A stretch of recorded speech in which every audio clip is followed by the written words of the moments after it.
The other day you called me. It was early and I was like, oh my God, Marc's calling me. I do have a podcast with him. I better talk to him. And you were like, dude, I really want to talk to you with this idea. The funnel is broken. That is sort of a good launching off point. What funnel in the first place is now broken? Mainly to avoid a lot of hate from the potential marketers that are going to be watching this. I think you're watching the LeanScaper Podcast, where landscapers come to grow. If you want the systems, stories, and strategies to build a lean, mission-driven company that your team loves working for, keep watching. Marc, it's really good to see you. Welcome to the LeanScaper Podcast. Thank you for being here. Thank you, Benji. It's great to be here, sir. I think it will help inform the conversation and provide some context. If you just share briefly what you guys do at Webrunner. I know you're up to a ton of cool stuff, helping contractors all over North America. Tell us what you guys. Yeah, happy to, Benji. So you may or may not have heard of Webrunner, but we've been in the trades for quite some time, coming on to a decade. And largely, we're a digital marketing agency that helps businesses scale. And, in terms of the services that we provide, it's all digital, but essentially paid search, paid social, SEO, websites, marketing automation, you name it. So I think our conversation for today is an exciting one. A lot's happening, a lot's changing, thanks to AI. And we're going to be talking about funnels today, some fun stuff. So excited to be here. I don't envy you guys. You have a lot to keep up with algorithms and platform changes and artificial intelligence and increasingly picky buyers. You guys have a tall hierarchy. Staying relevant. There's a lot to keep up with. I'm sure your head is spinning, which is sort of a good segue into this conversation. So the other day you called me. It was like 7 a.m., by the way. I'm PST, if you've forgotten. It was early. And I was like, oh my God, Marc's calling me. Well, I do have a podcast with him. I better talk to him. And you were like, dude, I really want to talk to you with this idea. The funnel is broken. And I was like, ooh, that's kind of catchy. And so that is sort of a good launching off point. I want to ask you first, before we get into the funnel is broken and what to do instead, I think as a good level set, it would be really useful to just describe the traditional marketing funnel that we've all been taught. Some people describe it different ways. Sometimes it's different terms, but it's, top, middle, bottom, attract, convert, close, delight. Can you explain, give us a bit of a primer for what's to follow? What funnel in the first place is now broken? Yeah, thanks for teeing that up, Benji. I think, and mainly to avoid a lot of hate from the potential marketers that are going to be watching this, I think as much as things have evolved and changed, as much as they've stayed the same. And so when we're talking about, you mentioned attract, convert, close, delight back in the, earlier 2000s. Well, not really early 2000s. Call it 2014 or so.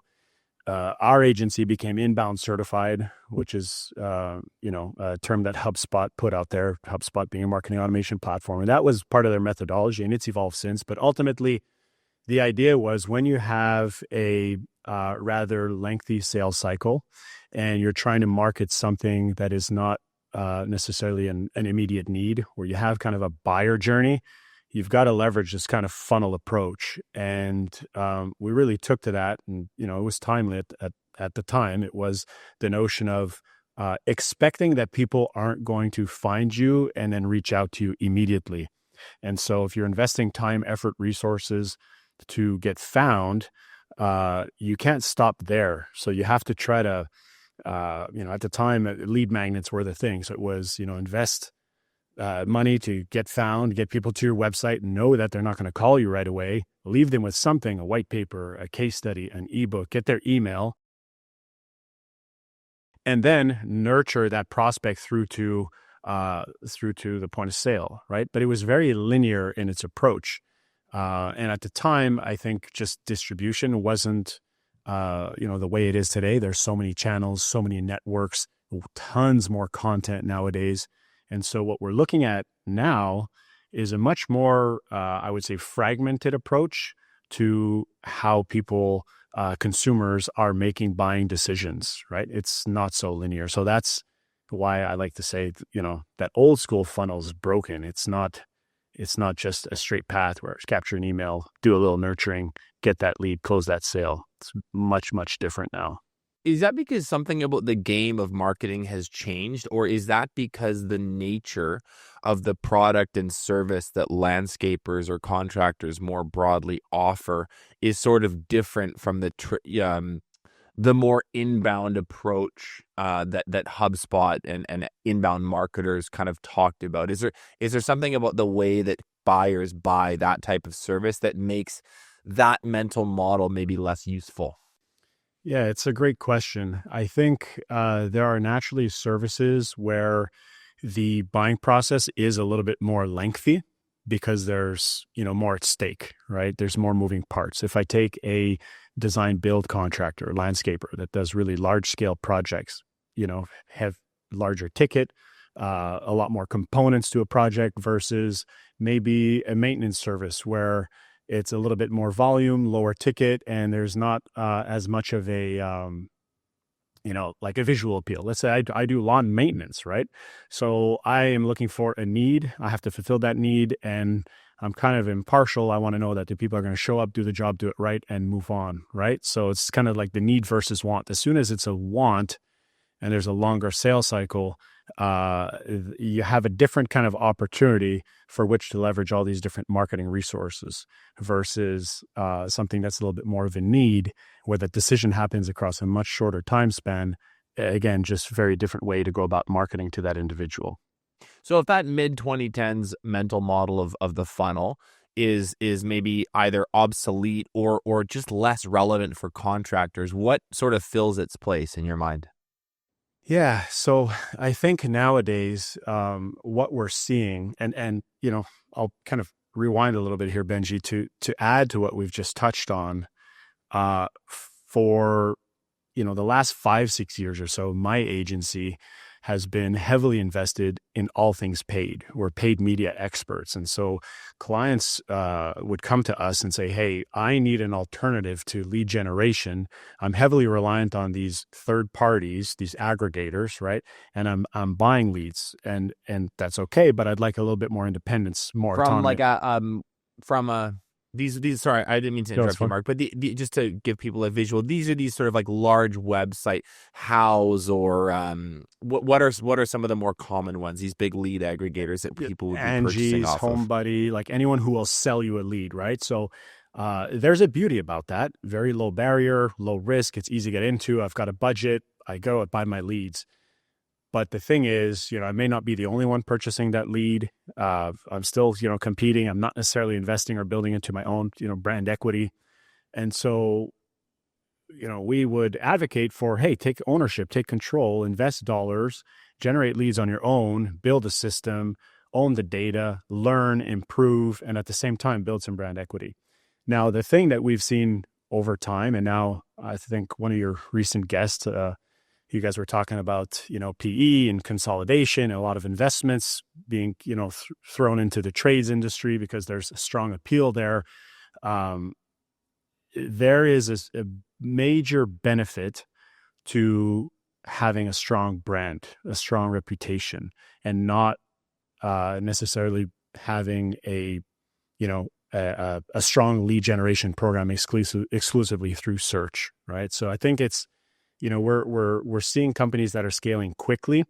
They're investing heavily in brand in the earlier years, and they're reaping the benefits over time. And so, to me, I've seen countless situations and cases where people have scaled quickly, grown really, really big businesses, and brand has been super, super influential. And that's because they have looked at their marketing as, okay, I have a very strong bottom funnel tactic to go and capture leads and convert those into sales, but I'm also investing for tomorrow to build my brand and my reputation such that acquiring customers over time will inevitably get easier.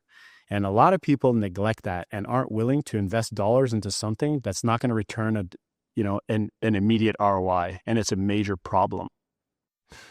They're a little bit too thirsty for leads over the short term. They've got a production calendar to keep full, and ideas like brand and investing in a longer term SEO strategy that's going to take 2 years to reap benefits, or investing into an expensive website with video content, which when you turn it on isn't going to make an immediate difference. Those are sort of like luxuries that they feel like they can't afford. Exactly. Yeah. And I think, again, it's a mindset thing. It's, people have different approaches and philosophies to how they see marketing and, how to sort of prioritize things.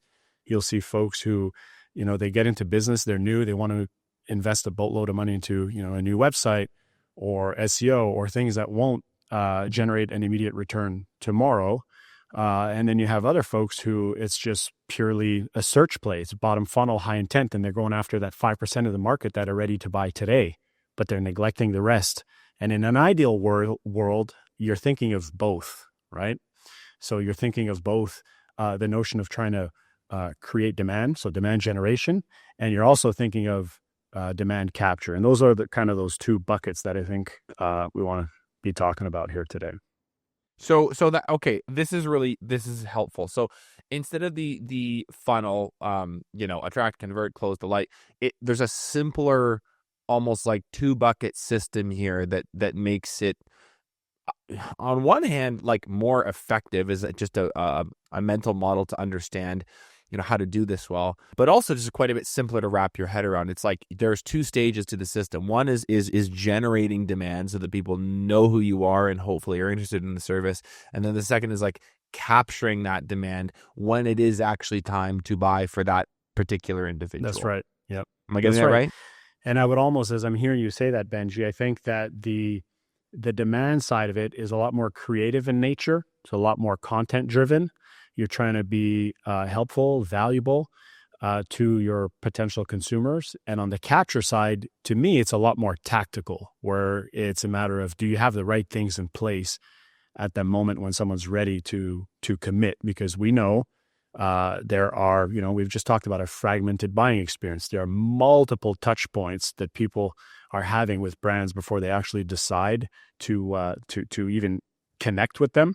A good chunk of the research phase is done prior to reaching out to you. So this aims to just cater to that reality, to that truth. I'd love to sort of just do like a demand generation explained section to this conversation for maybe the more novice marketers listening. I think the average contractor, when they think about marketing, it just goes, we throw some money at Google and we get some leads once a month. Can you just give us like a more holistic explanation of the concept of demand generation? Yep, absolutely. So, and you're not wrong. That very much is the mindset. That's the philosophy. It's throw some money at Google, see what we can get. You would know. You work with, you work with hundreds of these people. And there's nothing wrong with that, Benji. That's a great place to start, because when you've got a limited budget, you want to put those dollars towards what's going to yield results, today, tomorrow, or as quickly as possible, essentially. But you also can't omit everything else that you as a business need to be doing to ensure that that brand gets built over time. So there's a series of things. And like I said, on the demand gen side of things, it's a lot more creative. The beauty of the industry we're talking about here, landscaping, is that things are very, very visual. So a lot of these business owners, they need to get in the mindset that you've almost got to become a production company nowadays, right? You've got to be thinking content almost 24/7, right? So you're going out there, you're estimating, you're bidding, you're doing jobs. There's so many moving parts throughout a project that you can capture, and that you can then, turn into content, repurpose, and distribute across a variety of different channels, right? So what does that look like on the demand gen side of things? We won't get into necessarily the whole framework. That you had a discussion with Marcus Sheridan, who just published his Endless Customers, right? So there's your framework, right? That's what you need to be doing when it comes to thinking about how to go and create content, right? You look at search queries years back, it was, one-word queries. Those search queries evolved, and now it's full-on sentences. It's, should I put concrete around my pool, stamped concrete, or should I do pavers? What are the benefits? What are the pros? What are the cons? What does it cost, right? So those are all things that would appease somebody who's, in buyer mode, research mode. They're educating themselves, and you need to get discovered. If you don't have that material, you're not going to get discovered. And so without it, you're limited to, best landscape contractor near me kind of thing, a very high intent bottom funnel type search, right? So the idea with and extremely competitive, like extremely expensive to win on those search terms. Extremely right? competitive, less volume, right? So the idea is to have a conversation earlier on in the process. Case in point, I recently did a backyard makeover at my own place, right? And I ended up purchasing, we purchased an in-ground pool a year before the actual job was done. We purchased our pool end of season. There was a crazy deal. We acted on it. But then I had a good 6-7 months to figure out, okay, what's the entire job going to look like? Who's going to do it? We're talking about the greenery. We're talking about the pavers. We're talking about fencing, decking, the works. And so that's a pretty long window of opportunity for people to, get in front of me, provide me with value, build trust with me, educate me, right? So that's really, in simple terms, that's the idea of demand gen. So you have the production side of it. You've got to create that content in the form of blog posts, videos, and then you've got to distribute that content.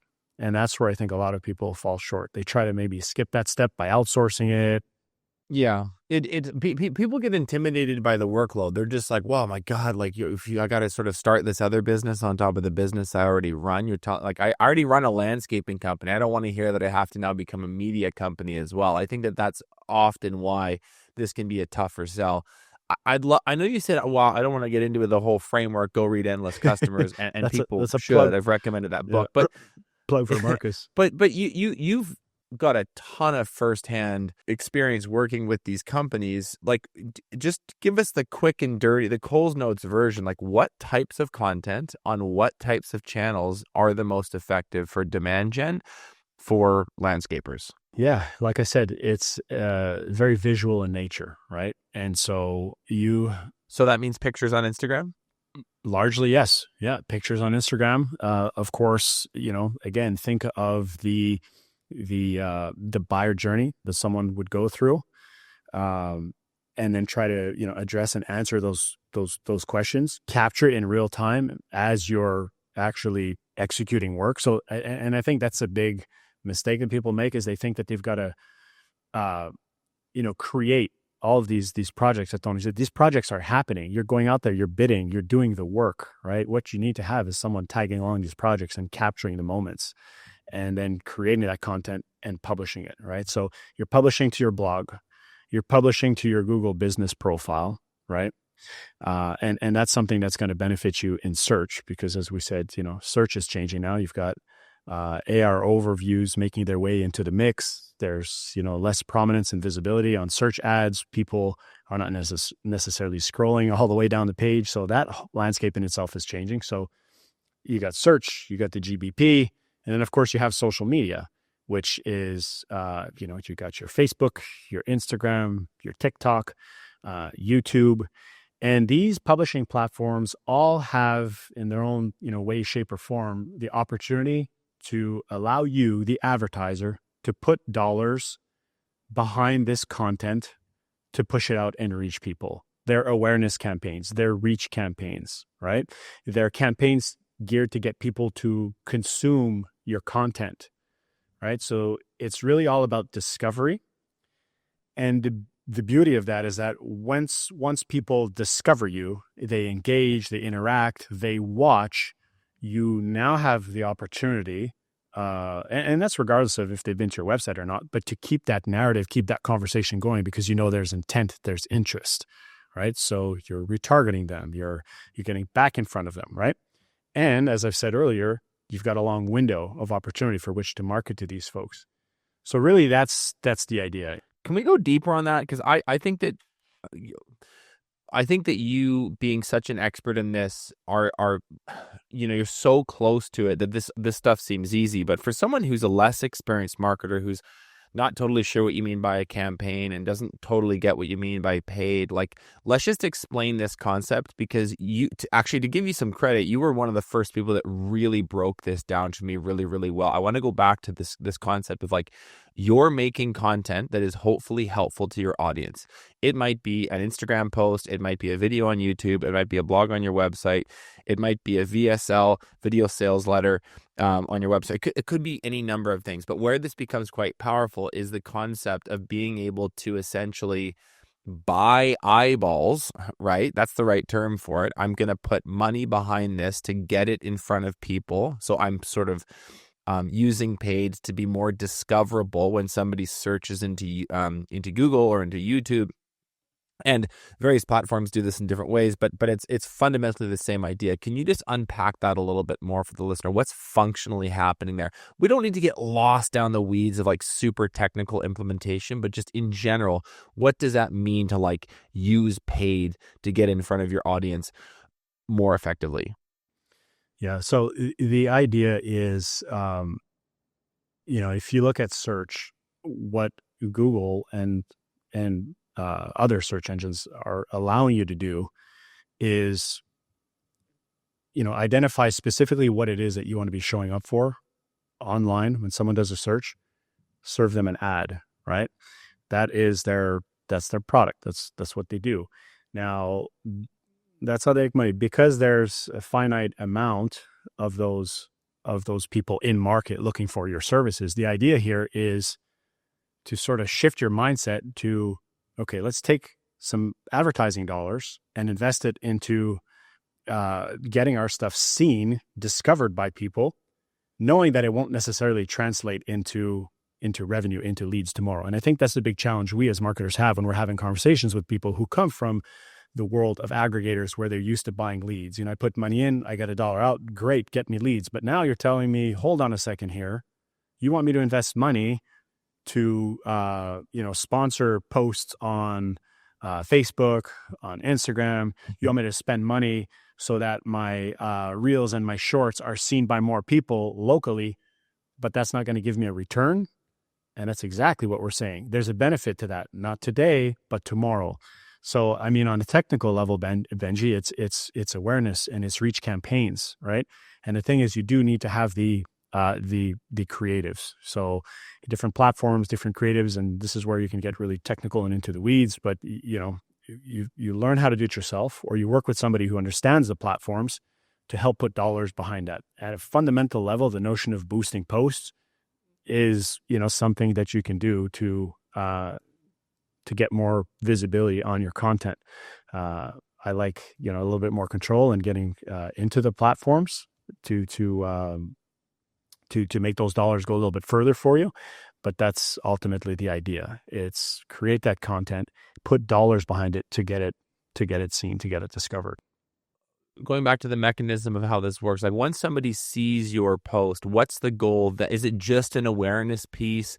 Is it, hey, you get people to watch or engage or click on your stuff so that then you can retarget them or follow up with email? Like what is the next step of the process if you're doing a good job at this very sort of initial step of demand generation? So the idea, again, demand generation, almost synonymous with, branding, right? Is the idea that at some point there'll be recall. When they're closer to being ready to have a conversation, you're the one that they think of.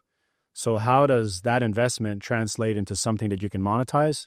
Well, now they're doing a branded search. Now they're looking for your company. They're looking for LeanScaper. They've seen so much about it on LinkedIn, on YouTube. They're seeing it everywhere. What's this program about? What are these events about? Let me go and search for it, right? So that's where the dollars that you're investing on the capture end of things start having more of an impact, right? Because you've made that investment. They know who you are. They've discovered you. You've provided value. You've educated them over such a long period of time. Now they're ready. They're going to find you, right? So that's the idea there. So that kind of leads us into like the demand capture part of the conversation. We've created some awareness, we've created some buzz, we've created some recall so that somebody remembers, a year or two later, the landscaper whose Instagram looks really, really good, or who they've seen and heard of online before. What are we trying to do? Just explain the demand capture part of the system and what we're trying to do there. Yeah. So on the demand capture side of things, it's really a matter of capitalizing on the opportunity you have in front of you. Someone has, gone through the cycle. They're at the point where they want to have a conversation. They want to talk to someone. It's about making it easy. And it's about, making you the right person to call. So it's about being compelling. It's about having strong offers. It's about having a quick loading website. It's about having, forms that are not a nightmare to fill out. It's about making it easy to get in touch with you. Don't you hate it, Benji, when you go somewhere and you're trying to give someone money and you got to wait in line, or you're trying to do business with someone and it's just like, it's like pulling teeth to try to, give them your money. And so, you want the opposite of that. You want it to be easy to connect with. I think one of the big areas where people fall short, and a very simple fix to this, is to just audit your own company. And I'd urge anyone watching, if you're investing dollars, whether it's on building brand, or if it's more bottom funnel and it's search and whatnot, when you're getting those leads, what's your company doing with it? A lot of people are just, burning cash because they're not capitalizing on those opportunities when they come through the door, right? So, you've done a good job. They found. Do you mind? Yep. Do you mind slowing down and just let's actually go through the step by step. What would a self audit look like? Like, somebody goes, oh, that's a good idea. I've never actually gone through the form on my website or signed up for my own newsletter, or I've never even called my own company to see how quickly we pick up. Can you just walk through some of the key areas that someone would need to sort of go and examine to do a holistic audit and get some good feedback, some good data on their own business to then work from? Yeah, I think the last one you mentioned, you hit the nail on the head, and I would approach it from kind of a bottoms-up approach. You're getting leads. How are you responding to those leads? I would just mystery call my own company and see, is the phone being picked up? How quickly are people getting back? Is there a text? Is there an email? What's going on? What's the process, right? If that call is not answered, right, what is the sequence over the next, week or two to get back in touch with people? You'd be shocked at how many companies I engaged with never got back to me after that one initial touch point, right? It's lost opportunities. They succeeded because they got me to reach out to them, right? And then they dropped the ball because they didn't follow up. They didn't call me back. They didn't return an email. It's insane. And that's low-hanging fruit right there, right? So beyond that, I think the next best thing that you can do is talk to your customers, right? So get on the phone and talk to people who chose to work with you, right?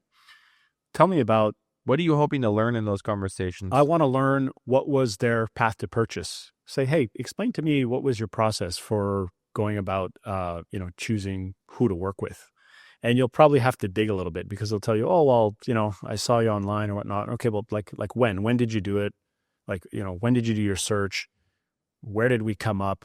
They'll tell you, well, I did a search, you came up, I looked at a couple companies, but then I saw your stuff on social media, and, that was 6 months ago, but I've seen stuff come out over time, and I felt like you really knew what you're doing. I liked your project manager. I've seen some of the stuff that he does, and I particularly like, XYZ. That's going to give you insight into what aspects of your process is working and maybe what's not. And so you can kind of tweak your content strategy. So those conversations with your clients are imperative. You've got to have them. People aren't doing it, right? So how'd you find us? Get very detailed and granular with that. What did you like? What did you not like about the others, right? Because you are going up against other companies. Why did they choose you and not the others, right? So that's going to help you. And those are the things that you want to amplify in your marketing, in your messaging. Very, very important. And that, again, Benji, falls into the demand capture, because great, you're putting that content out there, you're getting discovered, you're getting found. And when people are ready to make the move, if you don't have all those elements, right, that are going to make conducting business with you easy, you're going to flop, right? You're wasting that investment, right? So that website's got to load quick. Your phone number's got to be visible. Aside from the pricing being there, you do have to make it easy for people to know what to do when they're ready to get a quote, an estimate, when they want to talk to someone, right? So those are the key things that need to happen. What are some of the other key pieces when we look at doing demand capture really well? You're mentioning fast website, good offers, quick response times, overall just a low friction experience. There's, you said it well. There's nothing more infuriating when you as a buyer are like, hey, I want to give you money. And then the business, for whatever reason, like, well, we've got a process. We don't want to take your money just yet. We want you to stand in line. We want you to wait 3 weeks for us to get you in the calendar. We want to, like, there's so many examples of this. And I hate to pick on trades and construction and contracting as an industry, because there's enough of that going on already. But I will just own up and say we are exceptionally bad at that part. Like, we don't have great checkout experiences here in landscaping compared to tech or SaaS or merchandise or e-com. Like there's a huge gap and opportunity to make that better. Where am I going with this? What are the other things, if we want to do the demand capture thing really well, what are the other things that matter? I'm thinking of like certain Google ads or local service ads using the map pack. I'm thinking about maybe like reputation and kind of like Google ratings. What stuff can you expand on some of the other things on that list that people should be really looking at to ensure that, hey, when the demand surfaces, we have the highest likelihood of capturing it? Yeah. Well, you touched on a lot of great points. And I think, like I said earlier, it is a matter of getting really, really tactical, right? So they're brand aware now. They're looking for you. You want to show up. So now, okay, your search ads are running, right? They're getting people to call you. They're looking for your brand. I think a lot of folks are also not running branded campaigns. So that's just a quick tip. You run a branded campaigns means you're bidding on your own terms so that you show up. And if you isolate that campaign, well, now you've got your organic listing that's going to be showing up because they search for your brand. But now you've also got a paid ad that shows up, which costs you next to nothing, $3 to $5 a day, maybe. And now you're taking up. You encourage people doing that. That's a good idea. Absolutely. To do a branded campaigns.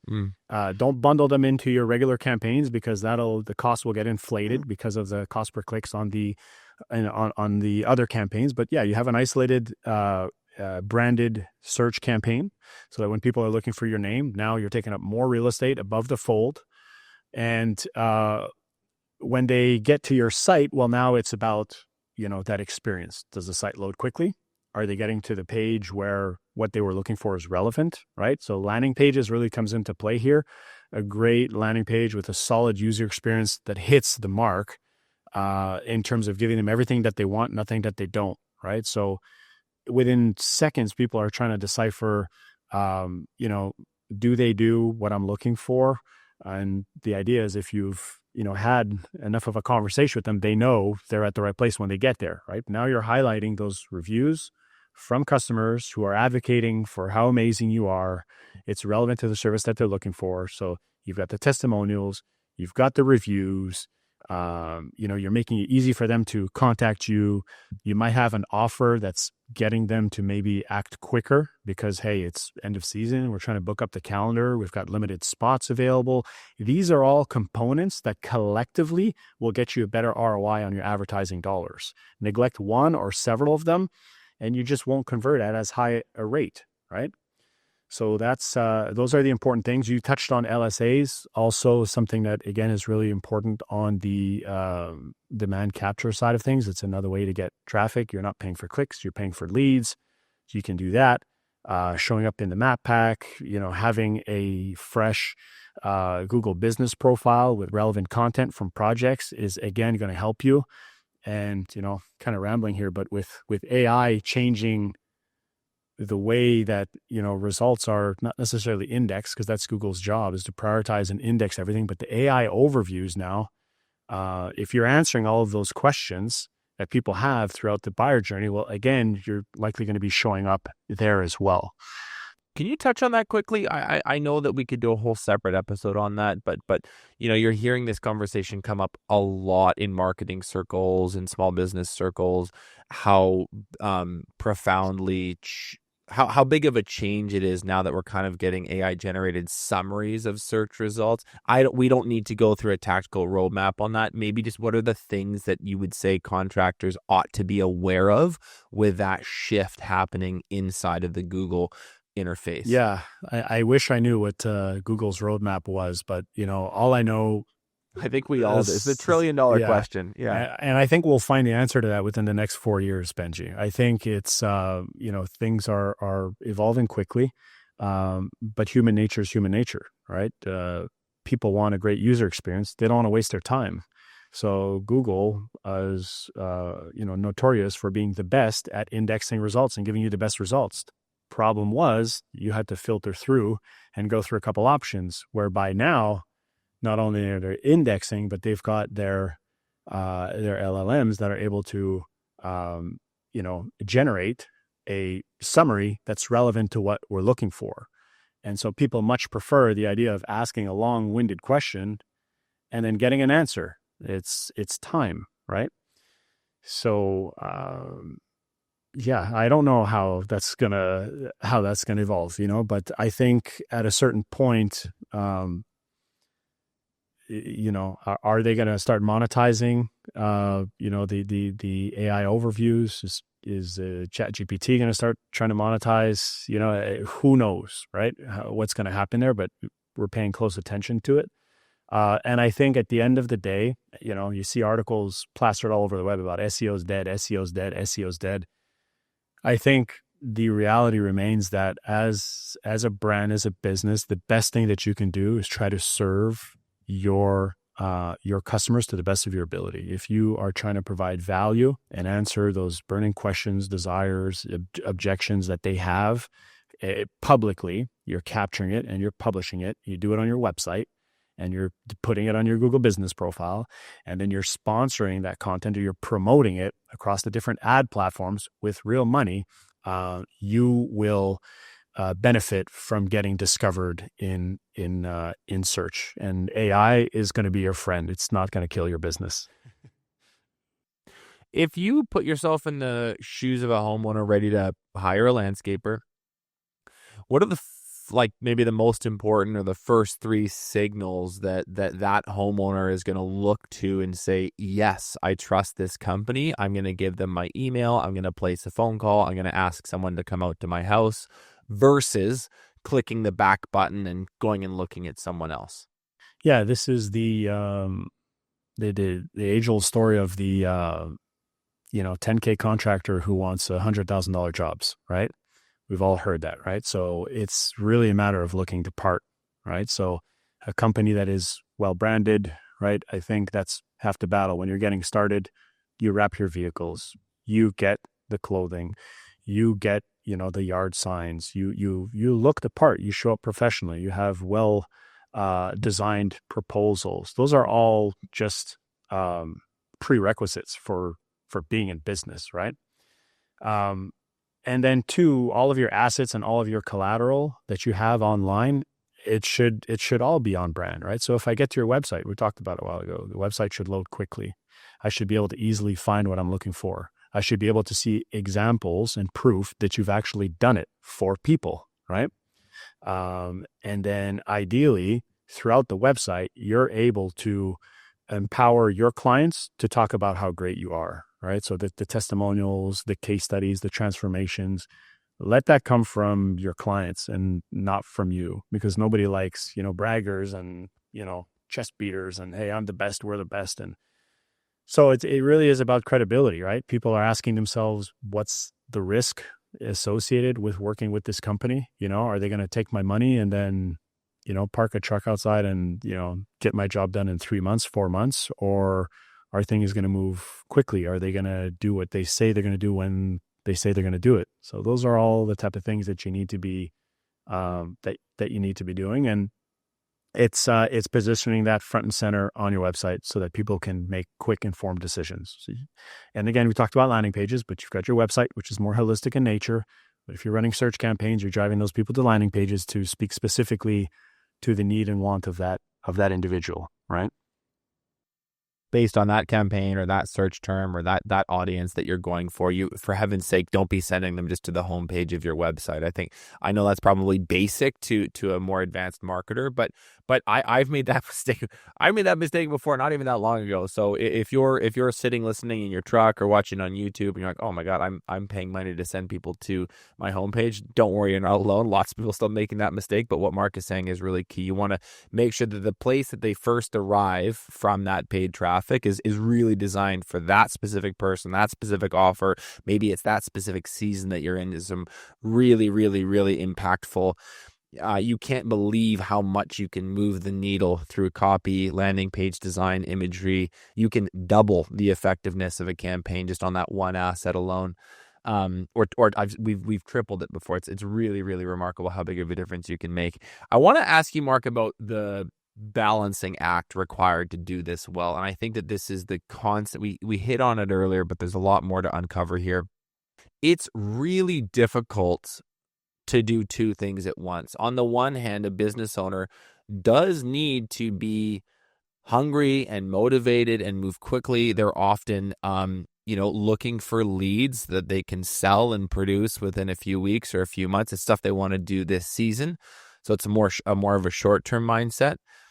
Call that chasing leads. On the other end of the spectrum, you can spend a whole bunch of money on brand, long-term investments that don't get you leads. It's really common for a lot of businesses to do one, but not the other. They're very direct response, hand to mouth, leads, screw brand, it doesn't work for us. Or they're very, very brand heavy. Website needs to be perfect, yada, yada, yada, but they don't actually do enough that's feeding the machine.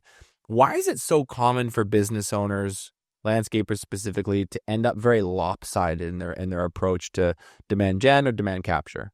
Yeah, so it's clear you've been doing this for a while, Benji. I think you have a pretty good handle on the way that people approach this. And I think you're right. Why?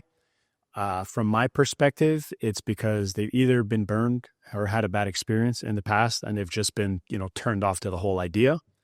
Or they just haven't experienced any success from it yet. They've gone in with the wrong expectation or expecting to see, just a return too soon. Attribution is very, very difficult, on the branding side, on the demand gen. It's very difficult to know with 100% confidence and clarity what drove that person to reach out to you. So as we said a while ago, though someone may do a very high intent, bottom funnel type search and find you, they might not reach out to you right away, right? So if you imagine these two buckets, demand gen being at the top, demand capture being at the bottom, not uncommon for people to go up and down over time, right? So you've identified, as they've done a high intent search, that they're interested in your service. They've come to your website maybe, and now we're able to go and retarget those folks with case studies and videos and blog posts and so on and so forth.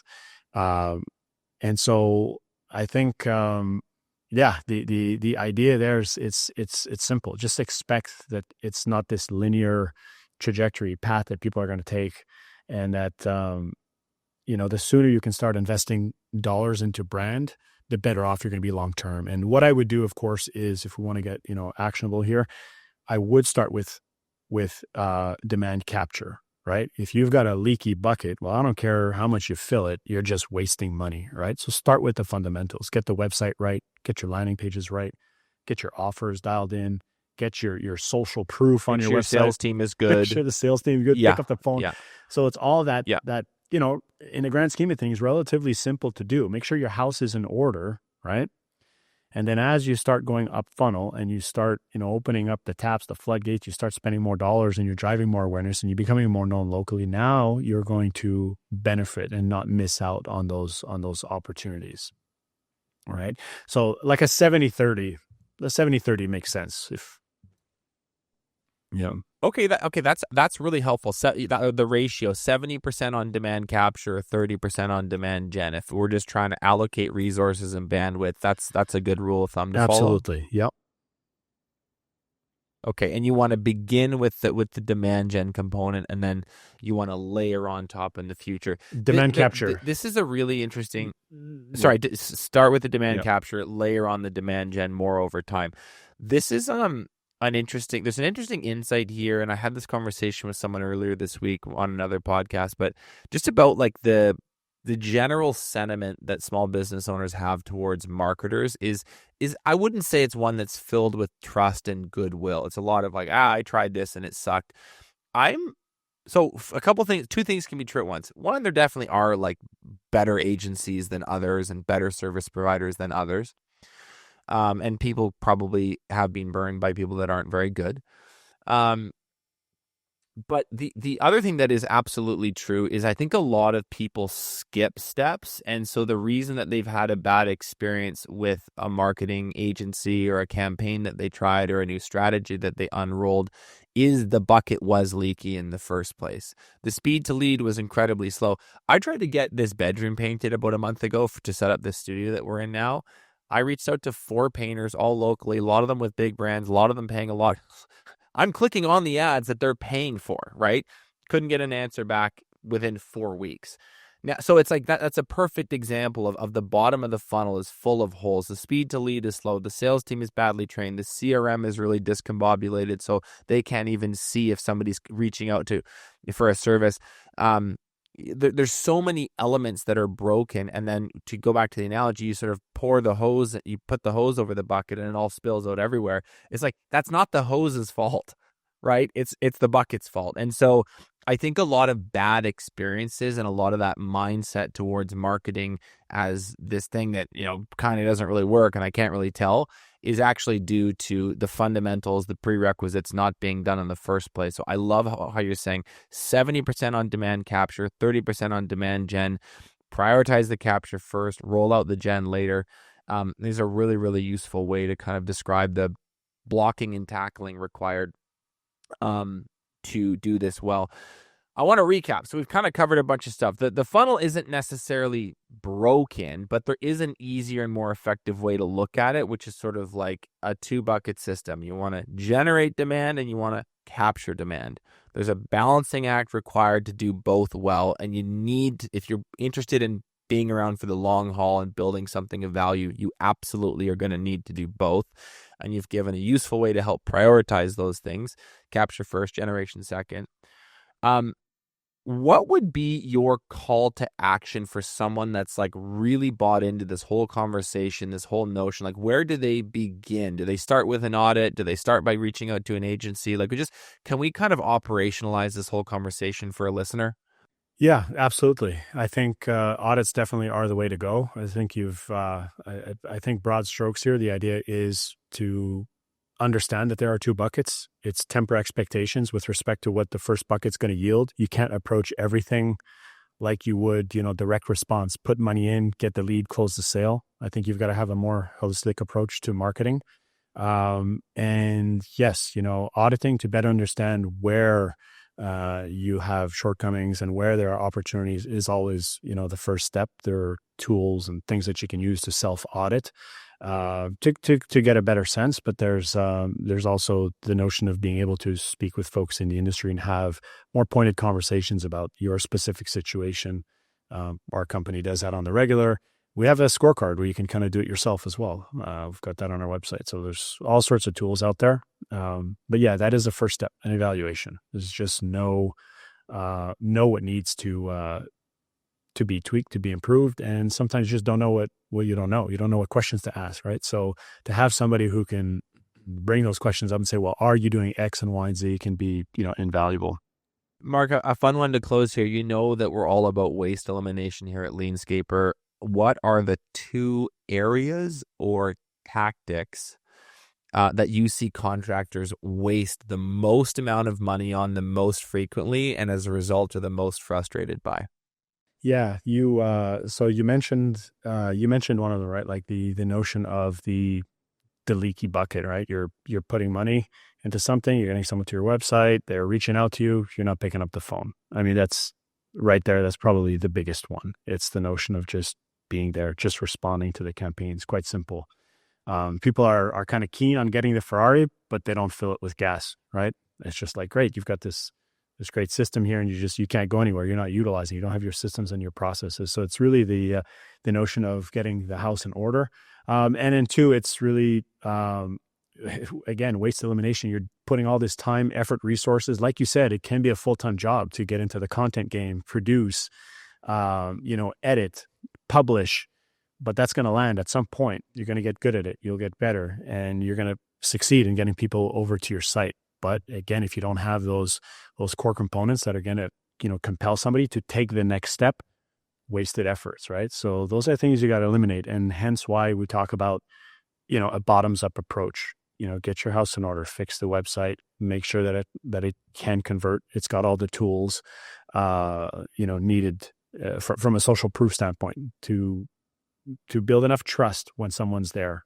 And then after that, everything you do is going to be, just 10 times easier. I love it. Marc, where can people connect with you online? Tell us a bit about like reaching out to Webrunner, reaching out to you personally. How do they do that? Yeah. So if anyone wants to have a conversation, webrunnermedia.com, they'll find our website there. There's some tools, some resources where we answer questions. We've got a blog. We've got some case studies. We've got all sorts of valuable material. The scorecard that we talked about can also be found there. And myself personally, I'm available on LinkedIn. Reach out, send me a message, say hi. Our team's always happy to help. We do audits, no charge. It gives us a good sense of where potential clients are at, what they need, and helps to see if there's alignment, if there's a good fit in terms of working together. So these guys are awesome guys. Webrunner and Marc and his whole team are just done a ton of phenomenal work for a bunch of shared clients, now friends over the years. And if you guys want to reach out, please do that. We will link that in the show notes. Marc, thank you so much for doing this with us, my friend. Really appreciate the time, and we'll have to have you back again in the future. All this stuff is changing so quickly. We should probably do an annual update. So looking forward to future conversations. Thanks, Benji.